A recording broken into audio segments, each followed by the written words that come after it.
Thank you for visiting P356 Blog. My name is Sarah. My goal is to show who God is and that He is still at work in our lives today. It is never too late to be an influencer for Jesus.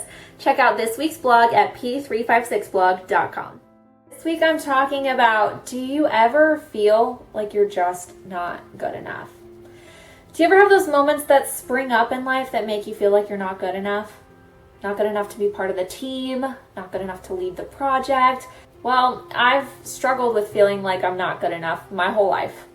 Unfortunately, the only person that I can blame for that is myself. We really shouldn't blame other people for things that we internalize. Sure, it hurts when people tell us things, but this notion of not feeling good enough came from a standard that I set for myself, but I just couldn't achieve. Even when I set goals that I think I can achieve, when I fail at them, I just feel like I'm not good enough. And I spent some time reflecting on what's changed in my life over the past year. I got married last year. I moved to a new state. I started a new job. I bought a new house, and I could see God present in that entire situation. But over the last year, I've also lost family members to various health issues. I've had to deal with the transition of moving away from family and friends, which I don't regret, but it was a difficult process to go through. I've had friends come and go, and God was also present in those not so wonderful moments. But this week, I was really battling with the idea of not feeling good enough. I'm not working, so I wanted to look at different ways that I can make money from home. We have this goal of me staying at home with our kiddos when we do start to have a family, and I wanted to figure out a way I can try to make some money while I was not actually going to work. I haven't had any immediate success, which makes sense because you have to work up to things, you have to put in a lot of effort. Without any sort of immediate success, I started to doubt whether I'm actually good enough to succeed at these things working from home. To be honest, we're trying to start a family and it just hasn't happened yet. And so those thoughts in my head of, am I even good enough to be a mom someday? Am I even good enough to get pregnant? Just honestly, those are the thoughts that go through my head. If someone else told me that they were feeling those things though, I would sit with them, I would listen to them, I would encourage them, I would pray with them. I would say, you're just having a hard time, and that's okay. It's okay to be sad in those moments, but God has something bigger. So how can I tell someone else that and not quite believe it for myself?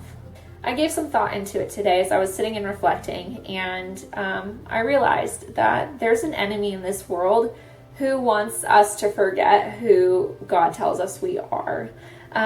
He likes to tell us lies about who we are, and we listen to them because we believe it a little bit ourselves. Sometimes we believe in it more than we believe in God. We're going to fail. That is just a part of life. Anytime you practice at something new, you fail a bunch of times before you get it right. That applies to every situation in life. We're not going to be good at everything. We're going to fail at things. That's part of the learning and growing process. The enemy knows that, and he knows that we're going to fail at things, but he cuts off the sentence. He says, you're a failure. You are not good enough, and forgets to say, on your own. And I don't think he forgets to say it, but God tells us, we aren't good enough on our own. That's why we need him.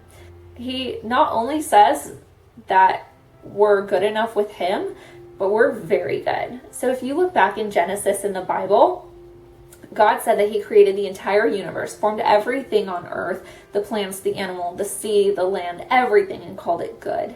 And then he took his time and he slowly formed mankind in his image, his perfect image, and said that we were very good. So for us to look at ourselves and say that we're not good enough, we're not paying attention to what God has already told us, that we were made in his perfect image. So we're very good. But we forget those things when we have mistakes or we have failures in our life. He knew that we would still fail and still needed him to step in. So that's why he sent Jesus. He sent Jesus to come down and live the human experience, fully human and fully God at the same time, to die on a cross for our sin, our mistakes against God, so that when God looks at us, he sees perfect Jesus in our place. He sees perfect Jesus in our place. When God looks at us, he said, I formed you. You are very good. And with Jesus, you are perfect in my sight. So when I'm not feeling good enough, I like to go back to Genesis and remind myself that God formed me in his image. He called me very good, that he sent Jesus to take down my failures and imperfections. He took them all away. And when he looks at me, I'm good enough. And I have to remind myself of that when I get in these moods. So if you need some encouragement today, take a look at Psalm 139 verses 13 through 14. For you created my inmost being. You knit me together in my mother's womb. I praise you because I am fearfully and wonderfully made. Your works are wonderful. I know that full well. I like to add some sassiness on the end of that. Your works are wonderful, and I know that full well because I trust in who God made me to be. So if you're struggling with not feeling good enough, I hope this has been some encouragement for you. I have those moments too, and it really, really helps to go back to God's word and who he says that we are. Thanks for joining us today. Have a great day, everybody.